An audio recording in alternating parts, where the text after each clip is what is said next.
A reabsorção e a secreção renal configura aí o passo final da formação da urina. Então é algo bem importante para o sistema urinário de maneira geral. Então antes da gente seguir, é bom a gente deixar claro o que eu quero dizer com reabsorção e com secreção.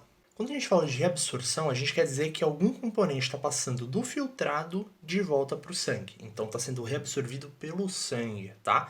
E secreção são componentes que vão ser secretados no filtrado, ou seja, coisa que vão ser passada pro filtrado, tá?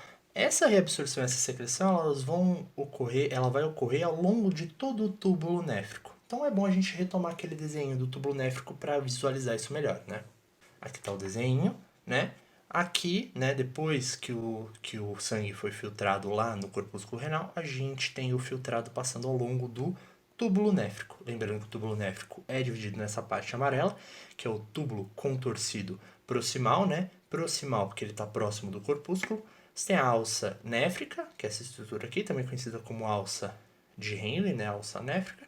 E nessa porção final, o túbulo contorcido distal, porque ele está distante do glomérulo, né? No fim, isso vai tudo desembocar no ducto coletor, que também vai participar dessa reabsorção e dessa secreção, ok? Vocês podem ver que cada cor que tem aqui no desenho é a cor que eu usei aqui nessa outra página para representar as porções que vão participar da reabsorção e da secreção.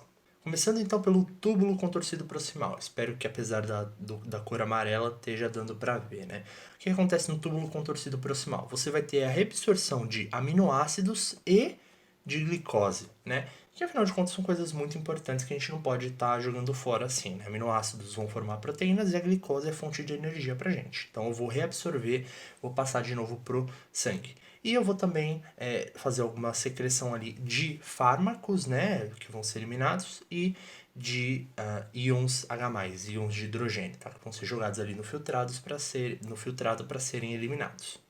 Na alça néfrica, o que vai acontecer? Eu vou ter a reabsorção de sódio, né, ou seja, de sais, que a gente também pode chamar de soluto, e de água, tudo bem? Isso vai acontecer na alça através de um mecanismo bem interessante, que é o mecanismo de contracorrente. Ele não costuma cair muito no vestibular, mas eu vou falar aqui de qualquer forma, meio que por um descargo de consciência. Mas para falar desse mecanismo, eu tenho que puxar um desenho aqui. Bom, nesse desenho eu tenho o seguinte.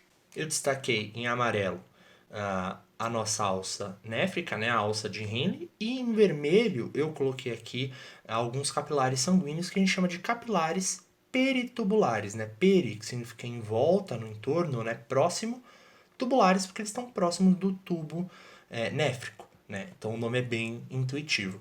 E o nome do mecanismo é de contracorrente porque vocês vão perceber que o filtrado está indo numa direção, né, da esquerda para a direita, e o sangue está indo da direita para a esquerda. Então eles estão numa contracorrente em sentidos opostos, tá? E bem, para entender melhor esse mecanismo, a gente vai dividir a alça néfrica em porção descendente, ou seja, a porção que desce, né? E a porção ascendente, que é a porção que sobe depois. Então, o que acontece na porção descendente? Você tem a reabsorção de água, né? Então a água vai passar para o sangue, tá?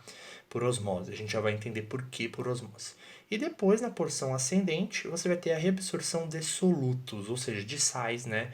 Do sódio, basicamente. E aí o sangue fica hipertônico. O sangue vai ficar hipertônico, ou seja, se vocês lembrarem de osmose, significa que ele tem a tendência a reabsorver a água, né? Porque ele vai estar mais concentrado. Agora, talvez você esteja se perguntando, o que tem a ver então com contracorrente? O que tem a ver eles estarem indo em sentidos diferentes? Acontece o seguinte, eu acabei de explicar coisa da perspectiva do filtrado, né? Agora, se a gente for da perspectiva do sangue, as coisas podem ficar mais intuitivas e mais interessantes.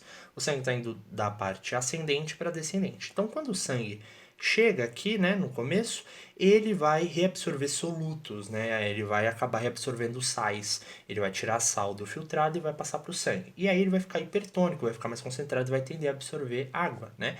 E quando ele chega ali mais adiante, ele chega na porção descendente, como ele está hipertônico, ele tende a absorver água, então ele reabsorve a água do sangue por osmose. Tá? Então o mecanismo de contracorrente ele ajuda a gente a explicar como que esse processo ocorre de uma forma bem simples, né?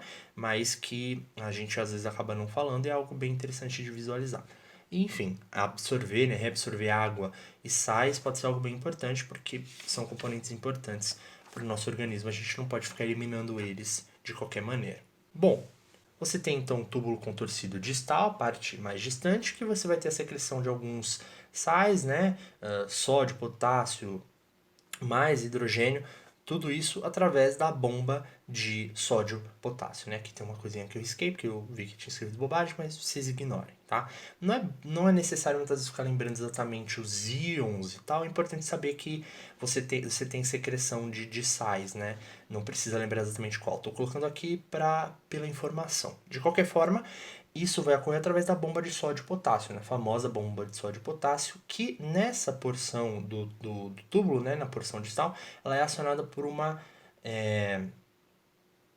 hormônio que é a aldosterona, tá? Não precisam se preocupar muito com a aldosterona quando vocês estudarem, se já não estudaram, né? O sistema endócrino, vocês vão ver exatamente o que é a aldosterona, mas ele é bem importante aqui no sistema urinário. E por fim, o ducto coletor, né, ele vai receber ali o filtrado, depois de ter passado por todo o resto, e ele vai ajudar também na reabsorção de água, né? A água é muito importante, a gente sabe disso, então é muito importante que ela não seja eliminada em excesso.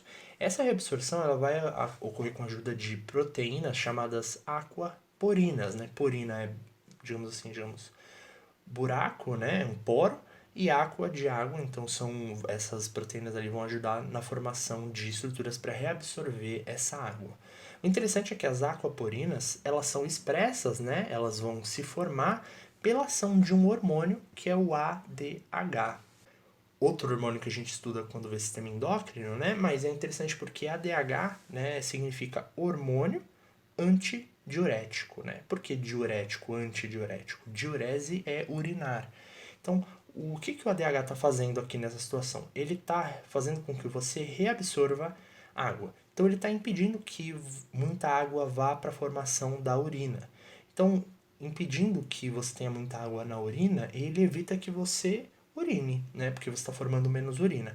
Então, o hormônio antidiurético, ele é importante aí na hora de evitar que você urine em excesso, que pode ser um problema que você vai acabar eliminando água e outros componentes em excesso, tá? Então, o ADH age dessa forma no ducto coletor. Mas, enfim, tendo essa água reabsorvida no ducto coletor, finalmente a urina está pronta para ser enviada à bexiga. E fim da história da urina no nosso corpo, ok? Espero que esse vídeo ajude vocês, estudem bastante, façam exercícios e até a próxima.